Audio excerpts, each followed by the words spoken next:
Have you ever wanted to learn how to score like Ling King? Pass like Eric. Has some room. Waits takes the pass to Kwame. Defend like Nova. Oh, sir, what a horrible mistake giving Nova. Oh, Nova breakaway! Goalie like the great Elder Sage. To keep their team alive. Can they do it? Does that one front take the shot and a big save? Or dribble like yours truly. Try to find a lane, take his time, hits a snipe, and there it is! If so, then you've come to the right place, because this is Mondays with Mets.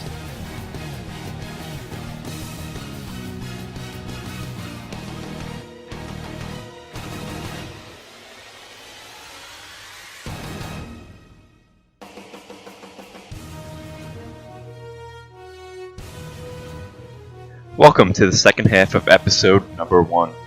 In this half, we're going to go over clearing, breakaways, and rotation.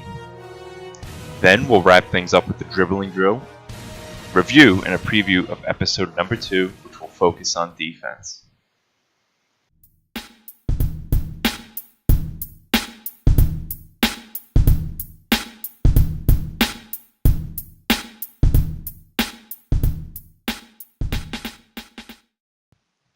Next, let's look at some more general definitions alongside examples of what to do and what not to do.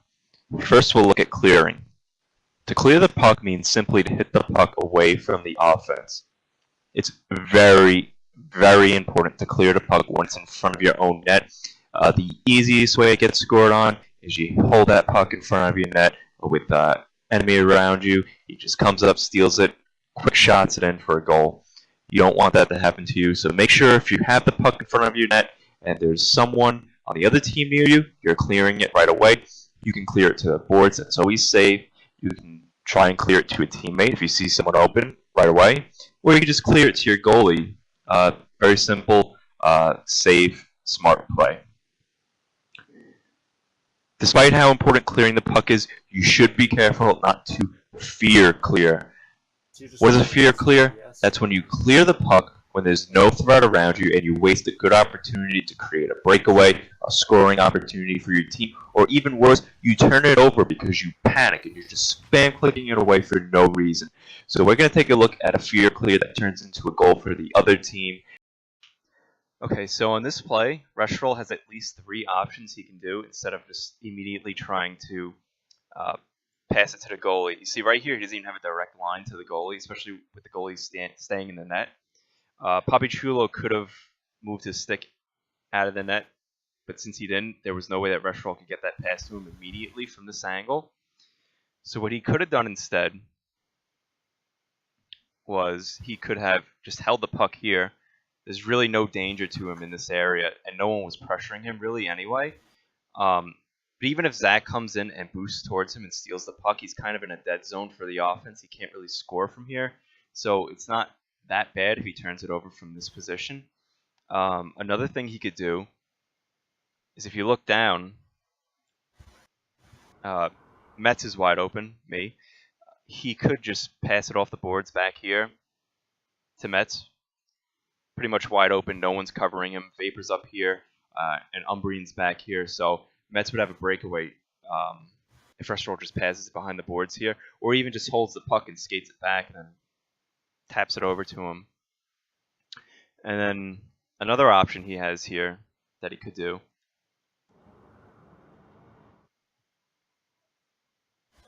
he could just hit it off the top boards to Elder, who has his boost.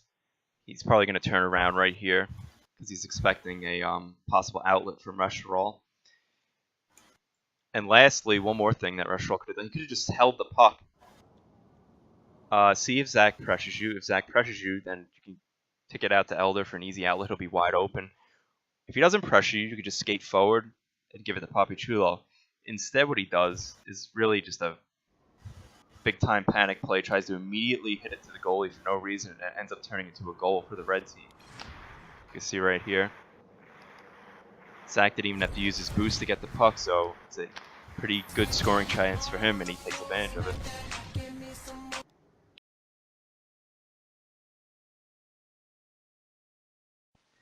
So before we get into rotation, the last definition we're going to go over is the breakaway. The breakaway is the best chance you'll ever have in Zealot Hockey of scoring. In high-level games, they rarely happen. I mean, you can go several games in ZHL without getting a clean breakaway. When you get a breakaway, you're expected to at least put a good shot on the net. And if you get a 2v0 breakaway, you better score, and you better know what to do. Otherwise, you're going to look bad, and your teammates are going to be very upset with you. So let's look at a few examples of breakaways, what to do on them, what not to do. Alright, so here we have a 2v1,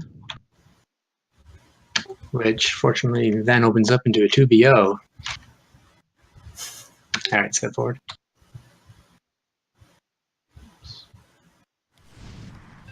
Wow, 2v0, perfect. And the Restorol is wide. He's actually at or slightly below the bottom post level, while Metz is at the top level. They have a great spread. They can threaten both sides. He's open. There's no chance of passing across and hitting the force field. You know, none of that. So let's slowly step forward and see what happens. Okay, wait. One more step. Holy moly! Holy moly. So instead of staying wide, he boosts right to the dead center. He crams the crease. He even threatens to almost cock block the shot. But luckily, he still makes it in. All right, you can continue. Sheer luck. Whoa. Was that a team steal? Was that a I team think steal? Restorol was trying to shoot the far post. Or did he, I think he was. oh, he shot into Metz. Yeah, Wow. basically. Yes, I think he shot in the Mets. I'm like 100% certain of that. So on that play, we had a 2v0, which is the best opportunity you could possibly have in Zealot Hockey, especially against an inexperienced goalie. It should be a goal 95% of the time. The key on these plays really is to stay as spread apart as possible. Spread and not too close. If you both get too close to the crease, then you cannot pass across to each other without the force field or hitting the goalie. Exactly, and instead what Restorol does here is he boosts into his teammate for no reason. You can see it right here. It really makes no sense at all what he does here. Like, there's no strategical purpose to do what he's doing here. Boosting into his teammate. He basically blocks him from sniping, and it takes the one-timer out. Like, if I'm the puck carrier here, which I am, I think that he's going to keep running straight towards the far post for a one-timer. I mean, that's like the standard play. Instead, he boosts towards me, so he risks missing the pass. It's actually lucky. Yeah, I'm actually that he- surprised your pass connected still. Me yeah. too. Because you were aiming at where he should be too. Exactly.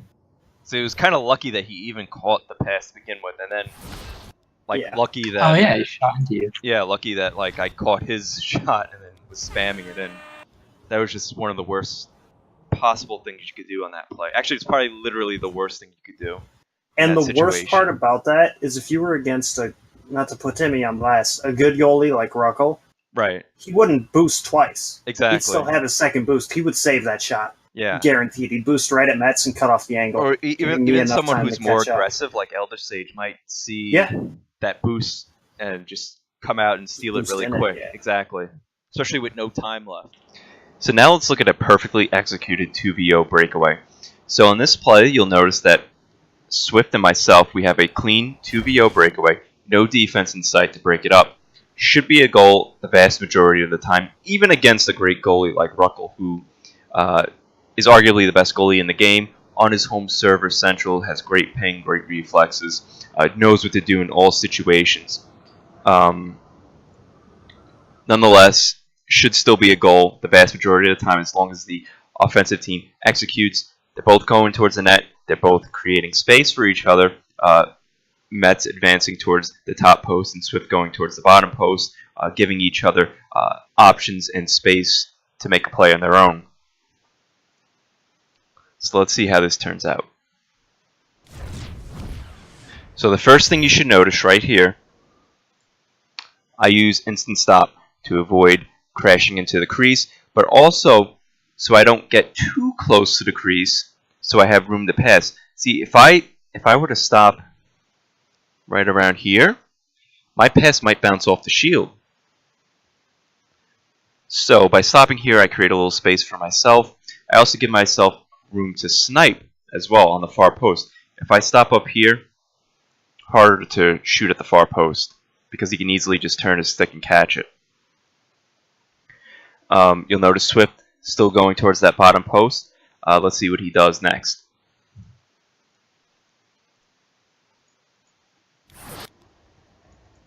So now you'll notice that Swift uses his instant stop as well. He's still got one timer activated. He knows that Ruckle's a tremendous goalie, that he's going to time his boost perfectly as the shield expires to try and save that one timer. So he uses this to his advantage. He knows that he's going to save the one timer, the standard one timer here. So he hits it back to his teammate for the easy tap-in goal. Let's see how it works out.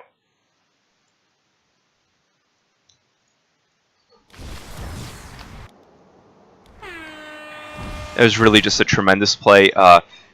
Perfect execution on the mechanics by both players using the instant stop, creating space, and using one-timer properly, but also tremendous execution strategically. So Zealot Hockey is very much a game of two sides. There's the mechanics side, which is very difficult, but there's also the strategic side, which I don't think is as difficult. So if you're a player who you think has strong mechanics, but maybe you're struggling with things like rotation or where to properly position yourself, pay attention to these videos. You'll learn how to do these things. They're not that hard. I think the mechanical side of the game is much more difficult. That takes a lot of practice. That takes knowing the proper...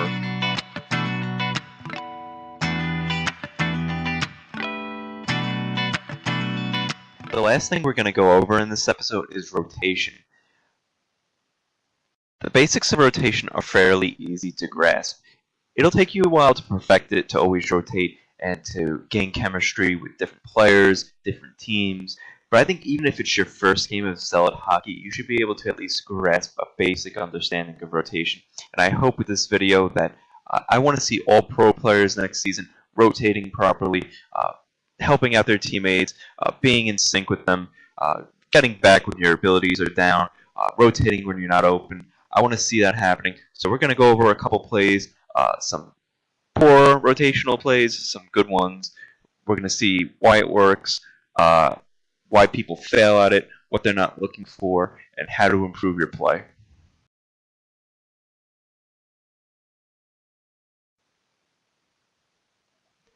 A good rule of thumb on when to rotate is when your load is blown, so to speak, which means when your boost and one-timer are both on cooldown and you're not open for a pass. This is especially true when you have a third man coming up who wants to rotate, because he probably has his boost and one-timer ready. Why rotate? Because it increases your offensive efficiency and improves your defense at the same time. So remember, if you're on double cooldown and not open for a pass, start to rotate back.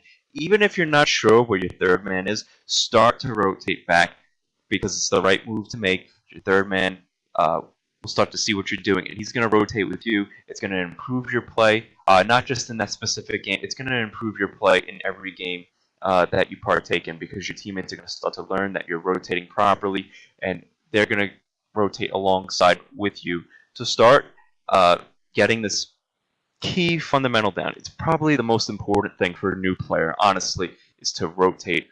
Always rotate. Always play it safe.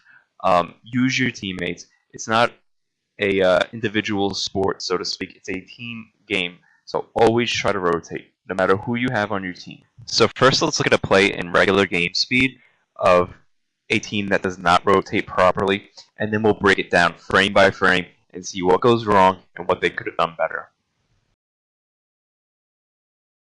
Okay. Yeah. Yeah, okay. Was not to go for the boost to give you the pass to him. He already boosted. Instead, he cut it off.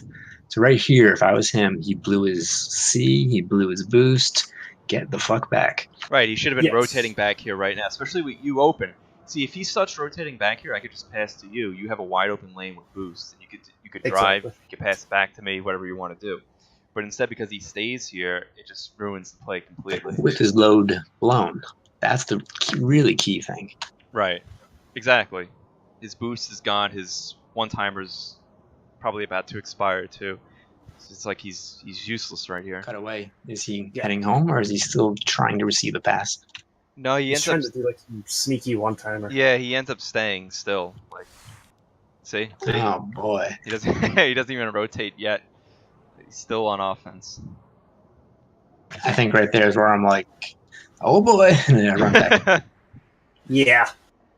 Yeah, this is Yeah. what it turns But into, I think even here he still doesn't rotate back. I think he still stays. Let's see. No, he tries to rotate back here. Okay, so basically, he doesn't rotate back until there's 3 people at the crease, practically. Yeah. Well, That's too late. I'm rotating, and I still have my boost. Oh, you have to, because That- Vapor's that's how wide I open. roll. And Zach comes and steals it from me. Then, Exactly. yeah, Because it's a crazy, situation that we're in already. right. Yeah. Yeah, you shouldn't outreach your reach, or don't outrun your boost, if you know what I'm saying. Right. Oh, look at that clean I went for it. click. Oh. I thought I had a smooth. chance. God, who is this guy? He's so good.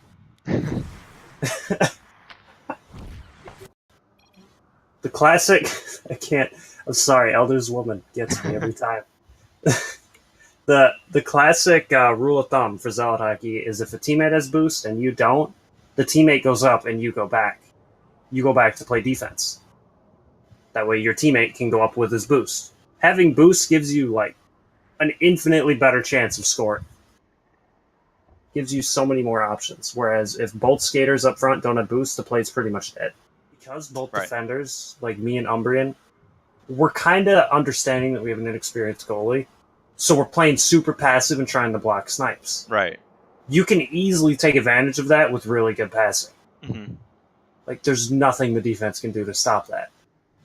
Because we're already set up in the center. So if he would have passed to Elder, Restral wasn't in the play right now, Umbrian or I, and there'd probably be some miscommunication. We might both go for, like, Elder stage, and then Mets has an open shot, or vice versa. Right. Exactly.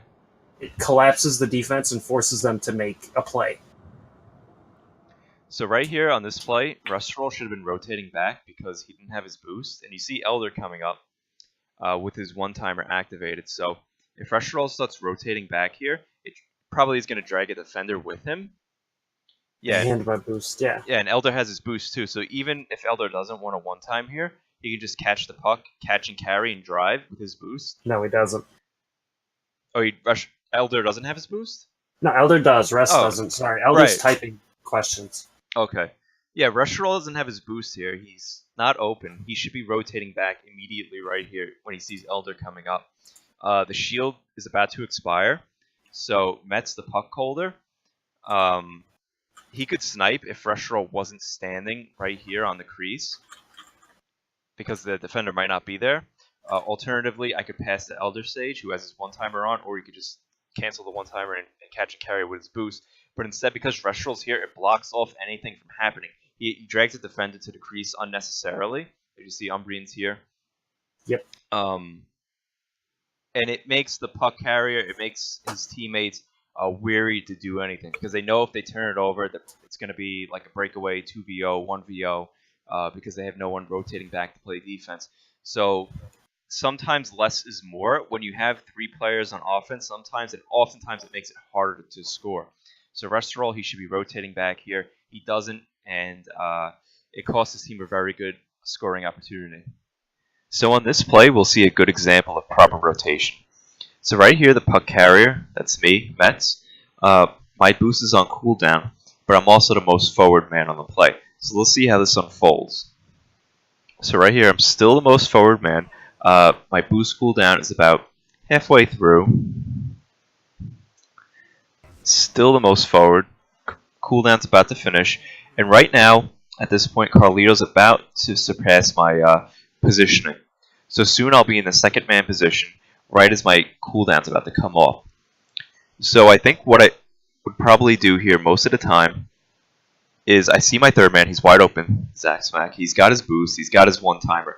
I'm going to try to use my boost right when it comes off of cooldown to get it to either him or Carlito if an opening comes up for Carlito. But most likely he's not going to be too open for me to get it directly to him, But I can go to Zach, he can one-time it, or he can catch and carry and boost into the crease for a good opportunity. So let's see, waiting, buying time, waiting for that cooldown to come up, boost. Now look, I have Zach wide open. I could even get it to Carlito with a good pass, but instead I opt to go to Zach. I'm not sure if the pass was off or if he just turned a little early. It was also on West server, which is kind of a bad ping for Zach, so maybe a little miscommunication, but it still ends up in a great opportunity for our team. Swift has to use his boost to go and try and get the puck. He doesn't come away with it. Zach still has his boost, so now it's really like a 2v1 opportunity for Zach and Carlito. So Zach boosts in, Proster is late behind them boosting in.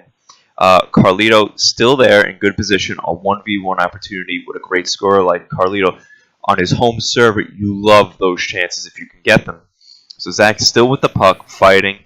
Carlito comes away with it. Shield is down. Finally uses his boost. He saved it this whole time. Smart play by Carlito, waiting for the most opportune time to use his boost. He boosts in. Open net. No defense. Easy goal. So right there, you see all the elements of good rotation coming into play. You see the most forward player retreating back to defense after using his boost to set up his teammates with a good opportunity. And very important too, you see Carlito waiting, being very patient with his boost, finally popping it at the right time. A player like Carlito you can learn a lot from, very smart with his boosting, with his ability usage. Great job by him on that play particularly. So just to quickly recap what we went over with rotation.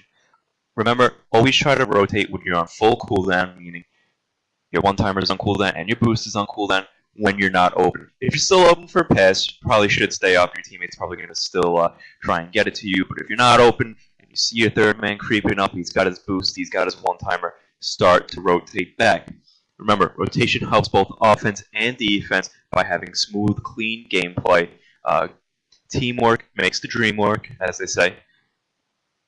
Also important, if you're not sure where you should be positioned, always prioritize defense over offense. Always. Zealot Hockey is a very defensive game. Lots of times, whichever team just makes that one defensive mistake, loses. That's what it comes down to more often than not. So always prioritize defense over offense, unless it's like, no time left and you're really desperate for a goal. That's a different situation. Lastly, even if you're playing very low-level games, low-skill games, still try to rotate, even if your teammates don't develop bad habits. Playing down to your opponent's level or down to your teammates' level will make you develop bad habits. Try to rise above it. Try to bring them up to your level. That's the only way to learn, really, until you practice these skills yourself. Just knowing them isn't enough. You have to actually do it yourself. So just to quickly recap everything that we've gone over in this first episode. First and foremost, adjust your settings. Make sure you have everything set up properly. Of course, some things are personal preference like hotkeys. Others are necessities like cursor boost. Do not try to goalie without cursor boost, please. Secondly, try to be smart with your ability usage. Don't waste your boost. Don't waste your one-timer. They're so powerful. It's so much harder to score without them. Make sure you're using them wisely. Third, position properly on breakaways by creating space. Don't be that guy boosting into your teammate who has the puck for no reason, blocking their shots off. You don't want to do that. Last but not least, actually last but probably the most important thing, rotate. Rotate always, especially when your load is blown, so to speak, your boost is down, start to rotate back. Use your teammates, be a good teammate yourself, and you'll find that it's much more effective than just randomly positioning and trying to do everything yourself.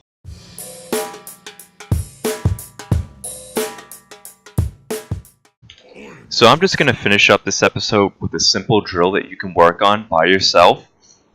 It'll really help your dribbling, your mechanics in general, if you really work on it. It took me a while. When I first started playing, I did this. I would do it occasionally, just go into a game by myself for about the first 2 or 3 weeks when I first started playing. and it took me about a month to be able to get good at dribbling. But once you get it down, once you get the timings and the mechanics down, it's like riding a bike. You never forget. So here are the basics of dribbling. Really, all it is, you right-click and you left-click as fast as you can in front of you. What is this useful for? Well, if you can do it consistently like this over and over, it makes it very hard to steal the puck from you. You're able to turn defensive steals into breakaways, transition offense. It's very useful. All elements of the game: defense, support, offense, maintaining possession, so on and so forth. So you can just do this drill until you can do it with relative consistency from one side of the rink to the other. Keep working on it every now and then try using it in game. See how it goes. Remember, it's left and right click just in front of you. And depending on which server it is, what your ping is, you might have to click a little farther from you or a little closer. The higher your ping, the closer you want to click to you, because it'll input a slight delay on the click, so you get a little more power with high ping. But just remember, left and right click in front of you as fast as you can. You don't need great speed on it. I'll try and slow down. I just like naturally click fast, so it's kind of hard for me. See? Even if you click slow, it's more about accuracy than anything else. So left and right click, same time, simultaneously in front of you. Don't worry if you struggle with that at first. Eventually, you'll get it down if you keep working at it.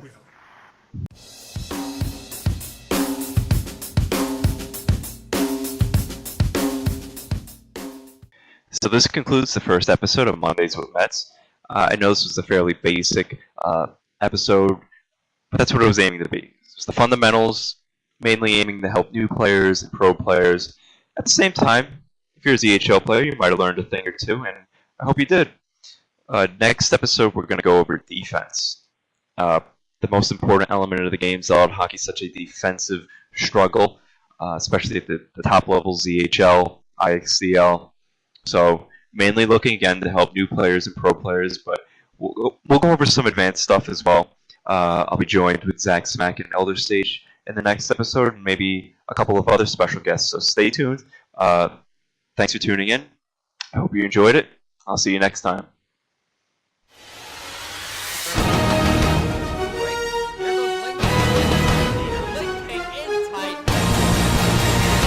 Puck has some room. Wait, takes the pass. Oh, sir, what a horrible mistake. Double breakaway. To keep their team alive. Can they do it? Does Elder take the shot? A big save from Elder State. Try to find a lane, take his time. Hit the stack again! It's always a tough thing when one skater against you. And oh no! Shackman took a long snipe.